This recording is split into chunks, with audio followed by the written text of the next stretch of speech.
Yeah.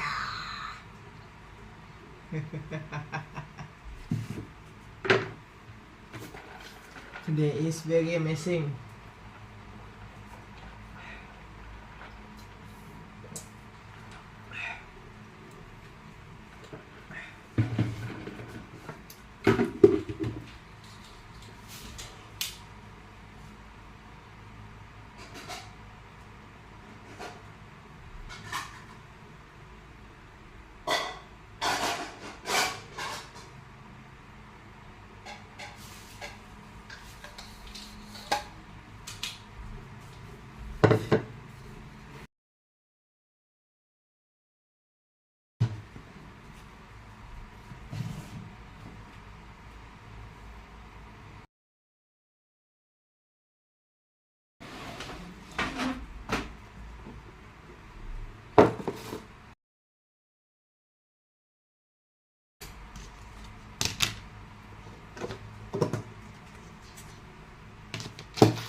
Yeah, today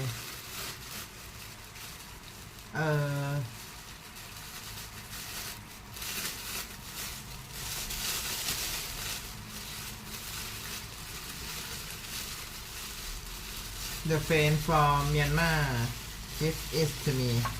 This is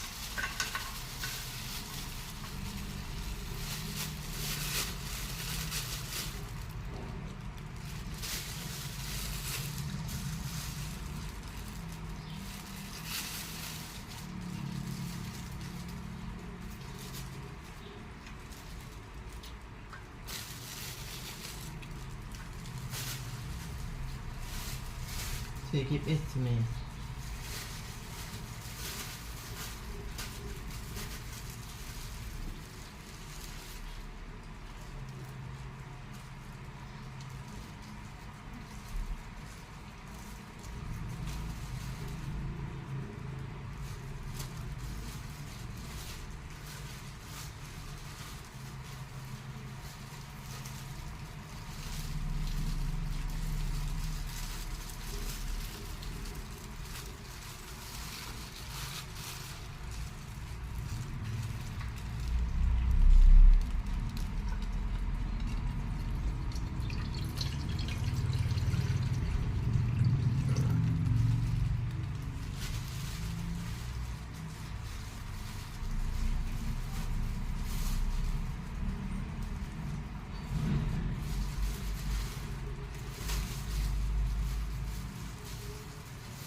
It's very amazing pose.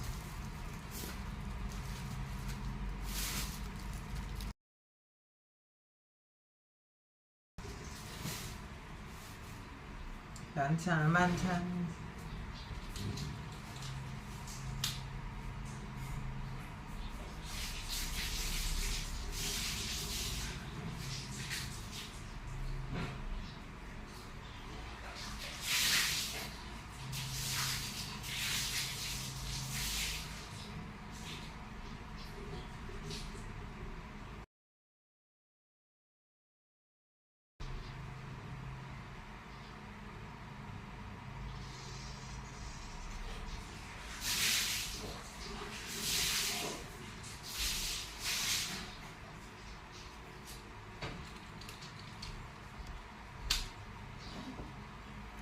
Okay, everyone. I'm prepared to eat my lunch.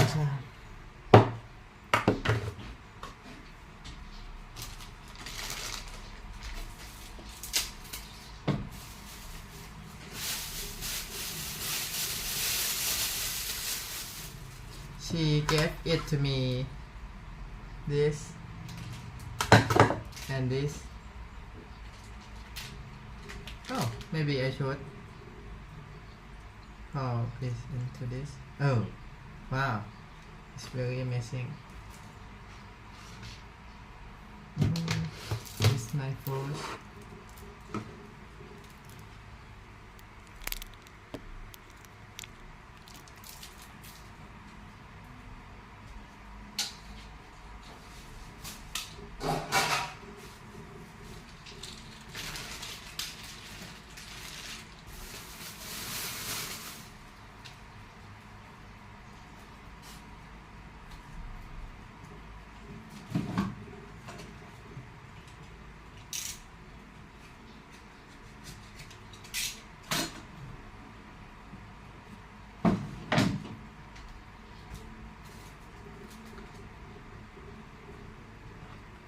my milk.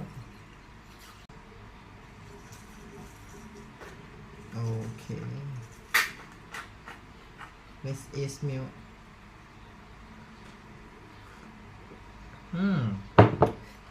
Wow. Morning exercise ร้าน breakfast mission and ร้านชาม I will eat this first and taste is good or not. Wow.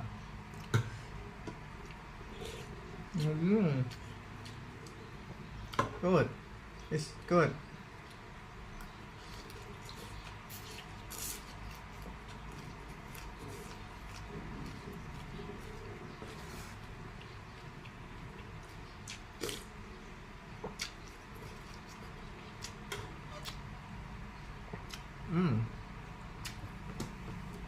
Good.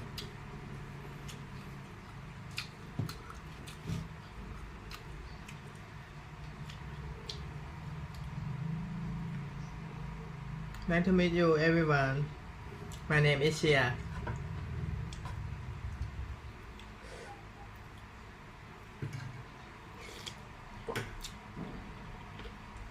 This is mainly to just make sure they don't quit. And so I said to Wancheng, look, I've got a really good feeling. You got to trust me. I've been doing this for 25, 30 years now. I've got a good feeling. Let's keep going. Let's do a really good experiment and see enough factors that is known to cause cancer. It's called MYC, M-Y-C. And in retrospect, it's obvious, right? You leave out the gene that is causing problems. But we hadn't tried that yet because we thought, and most people thought, dogma was that you need it. But we thought, let's just leave it out and see if it still works. At about 75% return, and didn't go, and most people thought, for 25, 30 years now, I've got a good feeling. Let's keep going. Let's do a really good experiment and see what happens. And his suggestion was to leave out one of the Yamanaka factors that is known to cause cancer. It's called MYC, M-Y-C. And in retrospect, it's obvious, right? You leave out the gene that is causing problems. But we hadn't tried that yet because we thought, and most people thought, dogma was that you need it. But we thought, let's just leave it out and see if it still works. And what happened was his cells went back in age, but stopped at about 75%. I will learn. Hello everyone, nice to meet you. I am Ran Cham and eating. Oh, my hotspot is closed. I will open it now. Okay.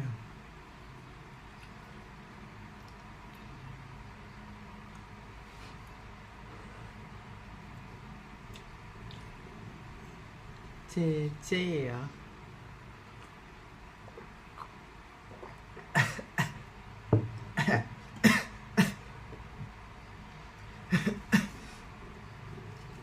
Alright, David, can you hear me?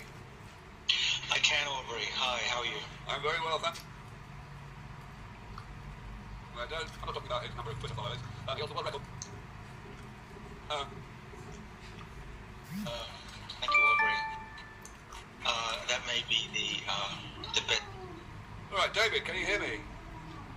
I can, Aubrey. Hi, how are you? I'm very well, thank you. Thanks for coming in. Yeah, I should probably tell everybody, 5% return, and didn't go back 100% to age 0. And what happens when cells hit 0 is they become a stem cell, and stem cells grow wildly. They don't know how to differentiate and become a tissue unless you coax them. And when you do that in animals, you get what are called teratomas, which are horrible masses of cells, and it kills the animal. So we don't want to make cells 0 because they'll just keep growing. So when someone gets a stem cell transplant, let's say a leukemia patient has gone through chemo successfully, now needs a stem cell transplant to really get rid of the leukemia, are they getting cells like that are age 0, or are they aged a little bit, those stem cells? They're aged a bit. They're not pure stem cells. They're not pluripotent stem cells injected. As far as I know, then nobody's doing that. That would be dangerous. They differentiate them. They turn them into a cell type, and then they put them back in so that the cells don't have runaway growth. I see. They take the stem cells and they maybe make them a blood cell stem cell, and so now they can replace blood, as opposed to just being.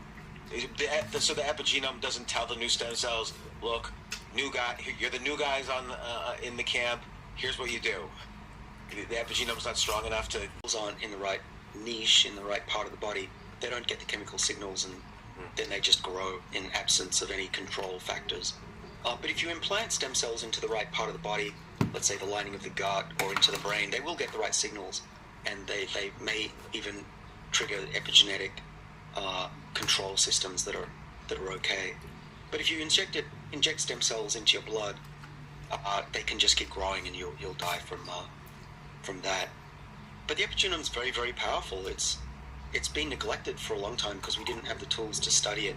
We could read DNA, but we couldn't read the epigenetic code that's layered on top. But we finally have those tools now, and what we're Hello everyone, it's realizing with is me. the epigenome is king. You know, and this might be too much in the weeds for my listeners, but I'm really curious. Where is the epigenome? Like, we know that every cell's got DNA and RNA and all this stuff. There's this third thing. I learned the two things when I was in elementary school, but I didn't know about the epigenome. Yeah, it's like, where is the matrix? What is the matrix? The epigenome are the control systems that tell gene A to be switched on and gene B to switched off. And the way the cell does that, in a simplistic sense, is it wraps up the DNA or loops it out in a flailing strand of a long chemical 6 foot long in a cell. It's actually mostly bundled up with little loops where the genes can be accessed, but most of it's bundled up tightly so it cannot be accessed. That system is called the epigenome, and it changes depending on how you live and how old you are and how much stress and biological accidents happen. But when you're born, basically you've got these beautiful patterns of bundles and loops of DNA. That's the epigenome. Now, what was tricky was to, first of all, show that those loops and bundles become untangled, and that's causing aging. That was this paper I was telling you about. That's what we think is going on. And then the next challenge was, how do you take that DNA strand that's now lost that pattern of bundles and loops, and might now be all mostly loops, and now the cell's just reading the wrong gene? How do you possibly get those structures to go back to where they came? And that was why it was almost ludicrous to suggest that it was possible. Even today, I get criticized from colleagues saying age reversal. How can that be possible? Well, what we're looking for in my lab is information that tells the cell which genes to bundle up again that have become opened up over time. And that is going to be the source of the backup copy. Exactly how that is arranged, you might say, well, what is that? What is the information that tells the cell how to be young again? I don't know what it is. I just can tell you I know that it's there because we can tap into it with our experiments using the Yamanaka factors and some chemicals now. Maybe So the Yamanaka factors, are they like an epigenome to the epigenome? Like, and are you suggesting that, okay, if we get these three out of the 4 Yamanaka factors that essentially act like those initial stem cells that tell us how to be human, how to build an epigenome, is that what's happening? Well, we think the process is different than what Yamanaka did. It's related, but it's different in that what Yamanaka did was to erase the identity of the cells, basically strip all those bundles and loops and start again.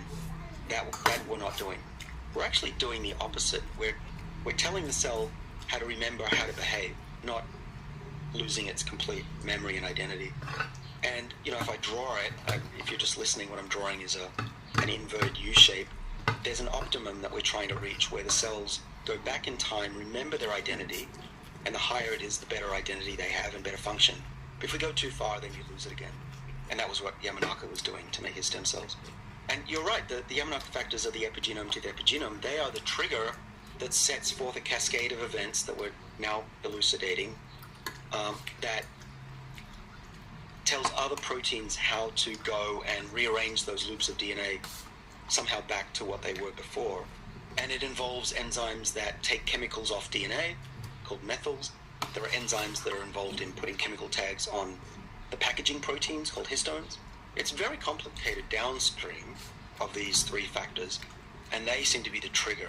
Now, what's interesting is, well, why would it work in an old mouse or an old monkey or even an old human? Why would this be true? Why is the system still in existence? We don't need to reverse aging, right? Why hasn't it been lost to evolutionary time?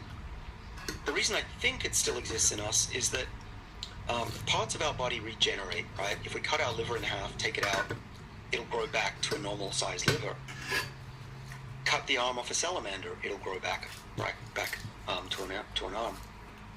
I hypothesize in the information theory of aging that this reset of the body through the three Yamanaka factors isn't used normally in nature, not to get younger, but to regenerate lost body parts, which we as humans don't really do very well. But I see. So because we're all sort of evolved from the same, cells a billion years ago, there's some part of us that still contains that ability, and that might be encoded in the Yamanaka factors. Yeah, remnants of this rejuvenation, rebuild, kind of like a Deadpool kind of system that is in us, but we just don't turn it on, whereas other species do. But now, hopefully, we have again. Now, would another approach be, like, if we were really excellent at gene editing, like far more than we are now, and we're getting better and better every year in terms of genomics, if we were excellent at gene editing, could we rebuild these DNA loops and not need the Yamanaka factors, or? Yeah, if we were good enough.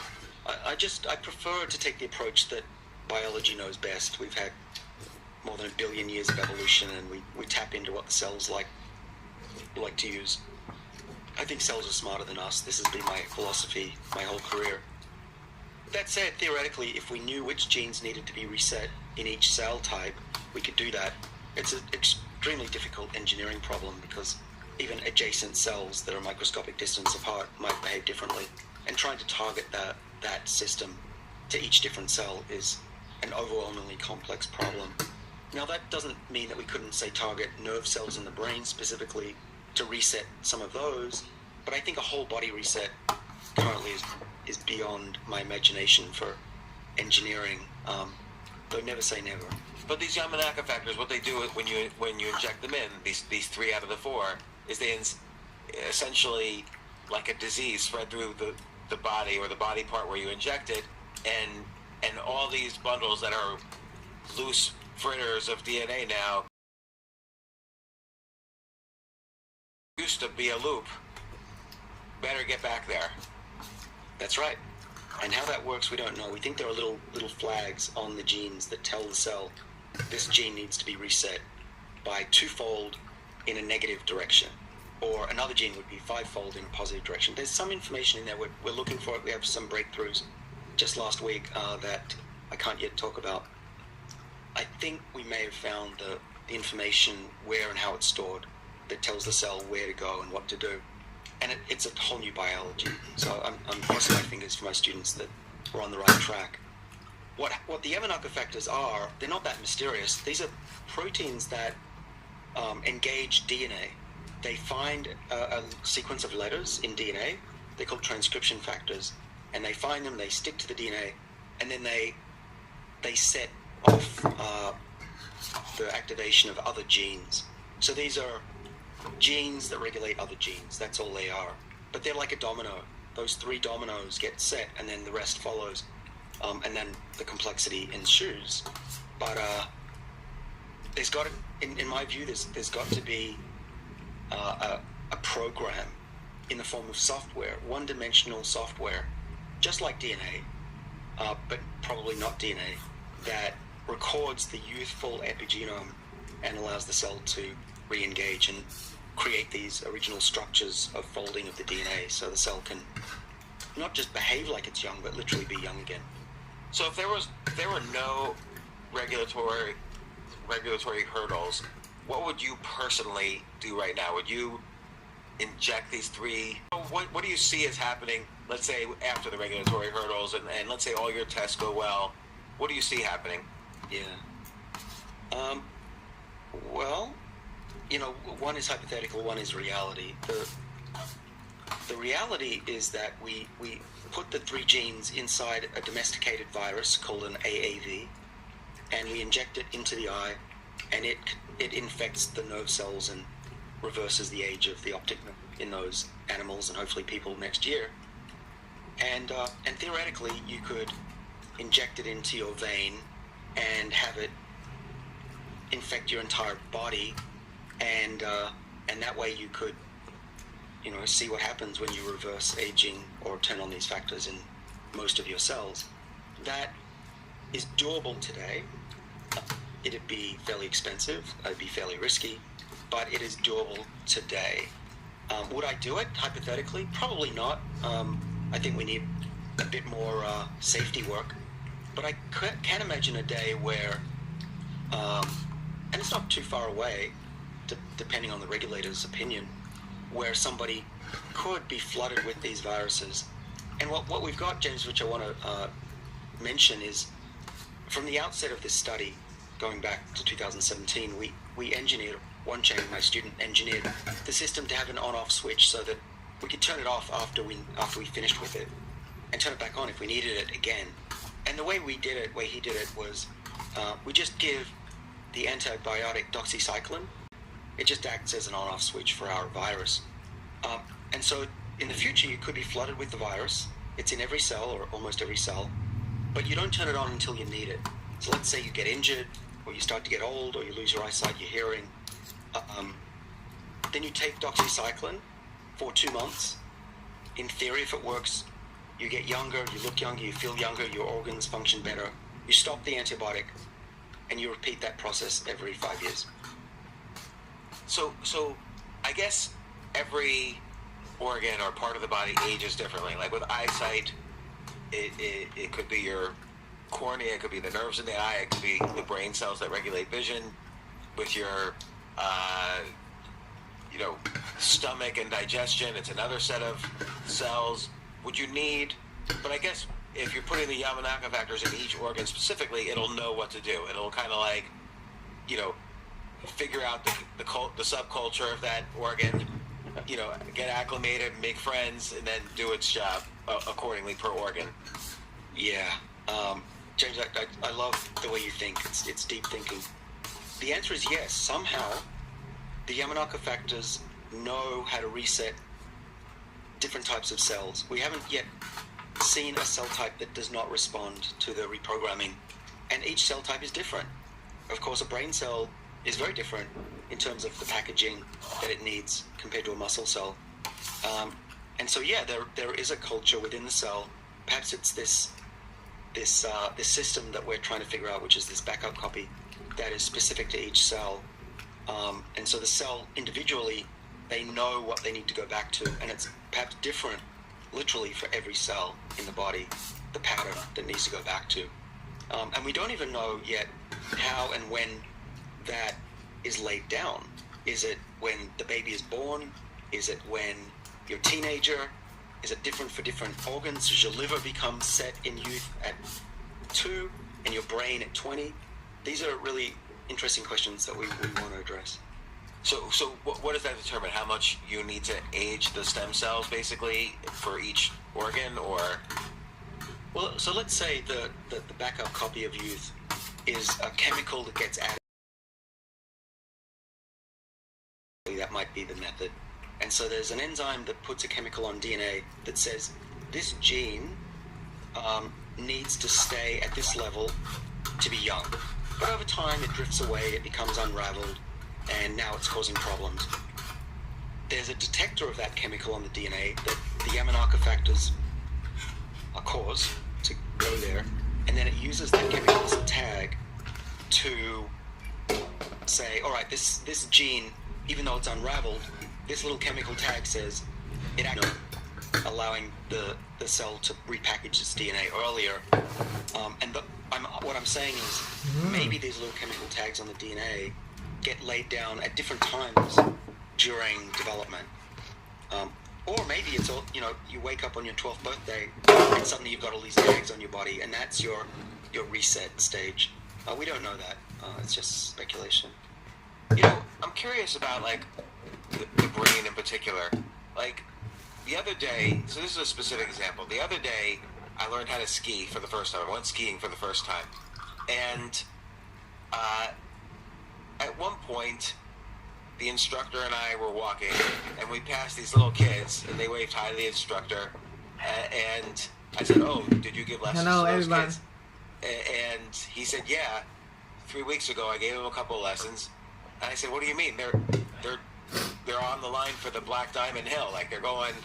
Like I'm not going to be able to do that in 3 weeks. They're going down the hardest hill on this mountain, just 3 weeks after we giving lessons." And I watch them, and they're just like effortless. You know, they're not. It's almost like they're not using any muscles. They're just cruising on down. They're going as fast as possible. They're fearless, and I don't believe the example, the cliche that, oh, they don't have as far to fall, so they're not that worried about falling. Like, they were literally doing it differently because of their brain and mindset than I would do it. And what is happening there's something in the aging process, but a difference between me and those kids. Like, what has happened to the brain? Yeah. Oh, well, yeah, you're right. The young brain is very plastic, learns very quickly. Old brains don't. We know that. The reason I believe that happens is you're aging due to epigenetic changes. So your nerve cells are starting to turn on genes that shouldn't be turned on in the brain.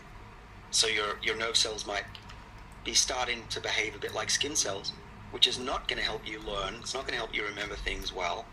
And that's why we did a study in mice where we aged the mice, and they were hard of learning. You can say they had dementia. And then we could reverse the age of the brain in those old mice, and we could ask the question, can they learn like they were young again? And the answer is yes, they can. So I really think that the inability to learn is just a matter of epigenetic aging. So, like, and you were able to reverse this using the 3 out of 4 Yamanaka factors as part of those experiments? Yeah. Is there... Okay, and I'm just asking selfishly, like, I want to reverse the aging in my brain right now. I want to learn like when I was a kid again. What can I do?